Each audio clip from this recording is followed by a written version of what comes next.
Hi, my name is Perry. Uh, I've been with Jason 2 years now, and I originally, or almost 2 years, I've joined up right at COVID time. So while everybody was inside, I looked for opportunities to do some things that I guess we're expanding on the online world. So I found Jason on a Eventbrite, I think, free NLP session, and I've been loving the sessions ever since. I think I started just because I'd heard that NLP had associated models, and I like the concept of having models for being able to do certain things. And I thought mixing it with my current morning practice would be good, but thus far has been a lot more extension than just the morning practice. So I've been happy with it. I'd say I've done a lot of video content based training before, where it's a recorded video, and that experience is oh, it's one dimensional. So you're just going through what has already kind of happened, and you can ask questions through some type of form or that kind of thing, and possibly get some feedback. But this has been another a level up, I'd say. So the ability to be able to interact with you, the instructor, also see the interaction between other people, and to be able to do lessons and exercises right there during the sessions has been a real plus with the insiders group. The facet that was most exciting for me was being able to go over or through the online content again live in a class session with you, and really having you point out the areas that were critical to the learning experience. So whereas I may have kind of went over a section, pretty quick and thought, oh yeah, I picked it up. But when it was, repeated in the session and emphasized for certain sections, I think that added a different, additional level of value to it for sure.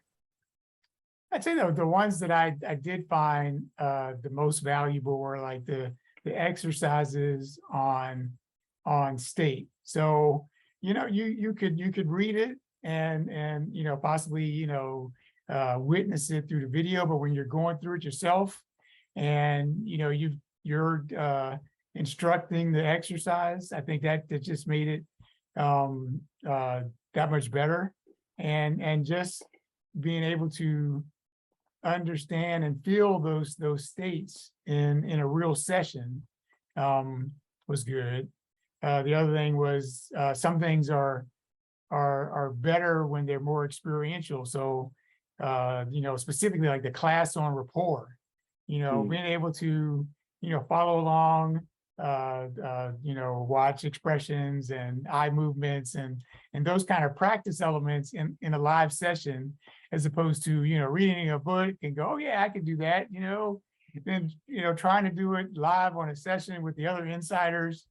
That was good. Being able to practice those in the little kind of mini sessions where we were kind of paired with other students, that was good. And I feel like I've got I guess the ultimate advantage, because I'm in this group with a lot of coaches anyway, so I get to get a lot of experience from those fellow students, which I appreciate and enjoy.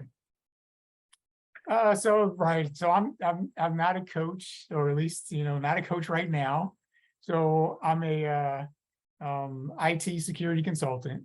So I do work in a lot of team environments, and in some of those cases, I may be in the lead. In some of those cases, I may be one of the team members that are helping support.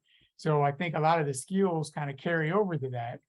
And then I believe in life in general, you come across situations where you may not call it a coaching, but you may be more of a mentor, that type of thing. And then I think those experiences also help you, even if you're in the mentee role, as far as, how to, give feedback and those type of things that you've taught through the various class sessions.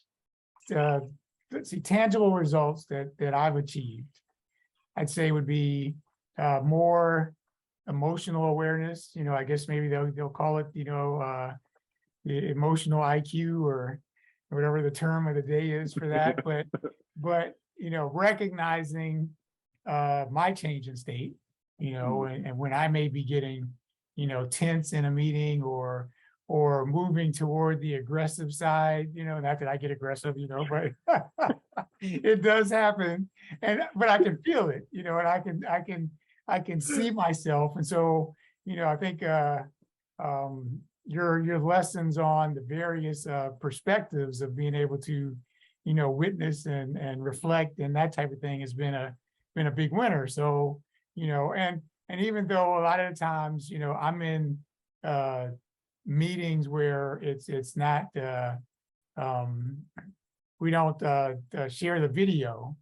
There's usually PowerPoints and those type of things on screen or something, but you still have like you typically can tell someone's change in attitude through voice or that kind of thing, or how their speed picks up and stuff. So I can recognize those things in others and myself, and then I can back down or slow it down, pull out more of the meta questions that you taught us and use those to see things, and also recognizing some of the words that other people are using. Still in practice and trying to grow there. It takes a lot to really recognize some of that, but just starting small and working your way up, that's been a good thing. And I'd say understanding your emotional states and being able to create your own emotional states has been a big thing. That's a one thing that I've added to my morning routine that I really enjoy is going through my the state practice, hitting the core ones and then adding a few additional ones that I may not really think of, but I put them together, and then I've got that in my background to possibly help me recognize it more when it's coming up, even if it's a negative state. I'd probably still be spinning in some areas, not having that